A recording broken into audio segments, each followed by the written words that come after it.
Hello, it's me again. This is just a quick video. Someone wanted me to explain the pause thing to them. And so while I'm waiting, hear the microwave. Anyway, so I'm just going to give it a shot. Who knows? Maybe this will be a good video, maybe not. Anyway, the pause.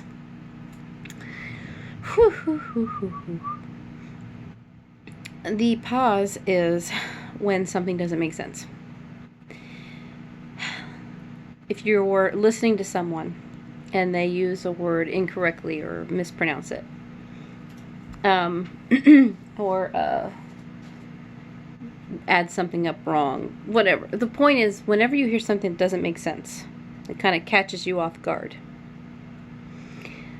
Okay, the pause itself, the particular moment that you're looking for, it's so small. It's a microsecond of a microsecond. Most people are not going to catch it. But it's after the information has entered the brain, but before the brain has started working again. And when I say that, I mean the indication that the brain has started working again is like, huh? Whether you say it out loud or just in your brain, that's the indication that it's started working again. Sorry. That teeny tiny little microsecond of a microsecond, that's it. That's the pause. Now, it lasts short, long time. It's different for everybody, different for every situation. You might even find yourself like say you're moving around the kitchen or something, and someone says, "Yeah, what's for dinner?" And you're like, and you stop. Before your brain starts thinking is when that moment is. But when you're standing there, oh, I'm sorry. Actually, I was going to say it this way. And you stop. Like you physically stop. And you just kind of freeze. That's the pause. That's a physical indication of the pause. But it's before the brain goes, huh? Because that means it's working again. That means it's questioning. Because, huh? That's a question. So it's very difficult to catch that. But that is what that is. That's the pause. Now, big group. Sorry.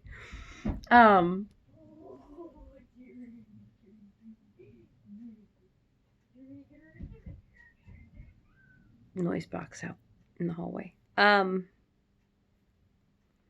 This was supposed to be a short video.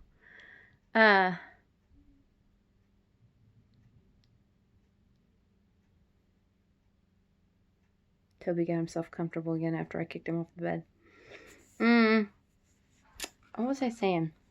Sorry, I know my lips are really dry and chapped. I actually have a cold sore too. It's my own fault. I stayed up the other night. All night. 2 nights in a row, actually. Helping people online.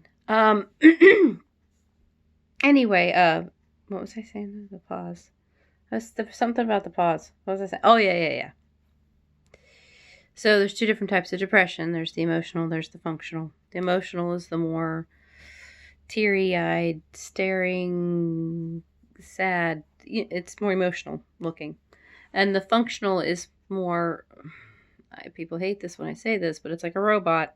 It's doing what has been requested, doing what needs to be done, like going to work. But you're numb.